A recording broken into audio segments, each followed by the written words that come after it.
एक बाबा यमुना जी स्नान करने के लिए गए, दो माताएं आ रही थीं, ब्रजवासिनी माता, भोली भाली माता। उन्होंने कहीं सत्संग में सुना था, बोले ये जो संत महात्मा होते हैं ना, इनके पास क्या क्या होता है? बोले इनके पास ज्ञान होता है, इनके पास ठाकुर जी होते हैं, इनके पास सारी समस्याओं का समाधान होता है। बोली भाली माता जी बेचारी, बाबा तो गए यमुना स्नान करने, झोला अपना छोड़ गए। माता जी ने सोची, बोले संत कथा में बता रहे थे, बोले संतों की झोली में ठाकुर जी होते हैं, ज्ञान होता है और हर समस्या का समाधान। वो समस्या हमारी कुछ है नहीं, ज्ञान हमको चाहिए नहीं, ठाकुर जी से तो मिलिया में एक बार। और जैसे बाबा यमुना जी में गए, सो दोनों माता ने जाकर के उनकी झोली खोली, और जब तक बाबा आवे तब तक बोले जल्दी निकालो ठाकुर जी को। भीतर एक सुंदर सा डिब्बा था, उसमें छेद हो रखे थे वायु के लिए, और जैसे ही खोल के देखा तो नन्हे से ठाकुर जी हाथ में माखन लिए लड्डू गोपाल बैठे। अब वो दोनों बहनें इतनी सीधी बेचारी, कहने लगी अरे राम राम राम राम राम राम, देखो देखो या बाबा ने कहा कियो। बोले कहा भयो बहन?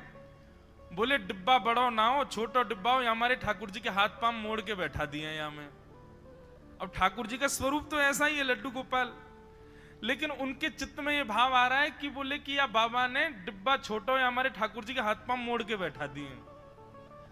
ठाकुर जी बेचारे श्रमित है गए होंगे, साथ में थोड़ा सा मक्खन था, मक्खन लेकर के ठाकुर जी के पामन पर मालिश करनी शुरू करी। अरे राम राम, ठाकुर जी के पाम मुड़ गए। अरे भैया, अरे ठाकुर जी सीधे कर लो पाम। अरे बड़ो निष्ठुर बाबा है, आपको टेढ़ो करके चलोगो, आपको मोड़ मार के चलोगो। पांव में मक्खन लगाने लगी, पकड़ करके महाराज खींचने लगी। इतने प्रेम, इतने भाव और इतनी सरलता थी उनकी भक्ति में कि लड्डू गोपाल जिनका आकार ही ऐसा है, वो उनके उस सामान्य से मक्खन की मालिश से ठाकुर जी सीधे हो गए, हाथ भी सीधे हो गए, पैर भी सीधे हो गए। और जैसे ही ठाकुर जी सीधे भाई, इतने में ही बाबा निकल के बाहर आए। बोले अरे क्या कर रही हो, मेरा झोला खोल करके क्या कर रही हो? तुरंत ठाकुर जी उसमें बिठाए भाग गई मानते। बोले बाबा तू बड़ा निष्ठुर है, तेने ठाकुर जी टेढ़े कर दिए, ठाकुर जी के हाथ पांव मोड़ दिए। अच्छा, आप लोगों को ब्रजभाषा समझ में आती है ना? कहीं मैं बोलता चला जाता हूं तो यूं तो नहीं है कहीं कि, क्योंकि कईयों के चेहरे देख के फिर मुझे लगता है कि यार इनको पता नहीं समझ आई कि नहीं मैंने क्या बोला। वो इतनी गंभीर तो नहीं बोल रहा हूं, सामान्य सी बोल रहा हूं। बोले बाबा तू बड़ा निष्ठुर है। दूर जाके चिल्ला रही थी। बोले ठाकुर जी के हाथ पांव टेढ़े कर दिए तेने, हैं? डिब्बा में बैठा दिए ठाकुर जी, उनके हाथ ही ऐसे हो गयो, पांव घुटनान पे बैठा दिए। अरे बाबा तू बड़ा निष्ठुर है। ऐसा कहती जा रही थी दोनों। बाबा बोले पता नहीं कहां से आ गई ब्रजवासिनी पागल सी, आके मेरा झोला खोल रही हैं। झोला खोल करके उन्होंने देखा सब सामान व्यवस्थित है कि नहीं, तभी देखा कि डिब्बा जो था वो खुला हुआ था, बंद ही नहीं हो रहा था।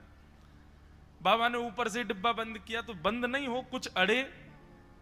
जैसे ही बाबा ने डिब्बा का ढक्कन हटा के देखा तो उनके लड्डू गोपाल, जिनकी वो कम से कम 35 वर्षों से सेवा कर रहे थे, वो सीधे खड़े हुए, दोनों हाथ और दोनों पैर उनके सीधे हो गए, मक्खन लगा हुआ है हाथ पैरों में।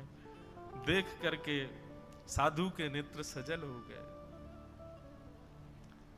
बोले मैंने इतने वर्षों तक सेवा की ठाकुर जी आपकी, लेकिन आपको जड़ ही माना, इसलिए आप ऐसे ही रहे जैसे आए थे।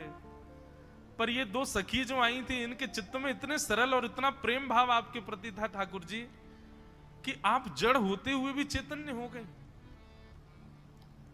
तो वास्तविकता बंधुओं यही है कि ठाकुर जी के प्रति यदि जड़त्व का अनुभव हो रहा है तो निश्चित यही मानिए कि आपकी भक्ति में दोष है।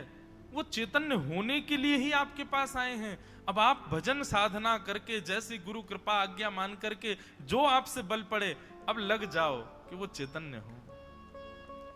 कभी अपने ठाकुर जी का हाथ जब स्पर्श करें, पैर जब स्पर्श करें, तो ऐसा भाव ही नहीं आवे कि ये निष्ठुर है।